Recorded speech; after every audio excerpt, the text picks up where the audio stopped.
Place the robot vacuum upside down on a flat surface.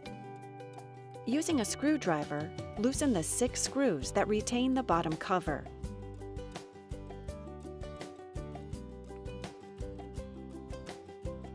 Remove the bottom cover. Loosen the screw that secures the battery. Using the battery tabs, remove the battery.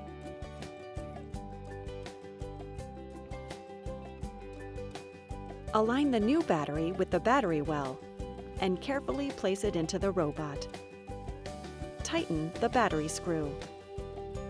Replace the bottom cover and tighten the 6 screws. Make sure the bottom cover is flush with all sensors.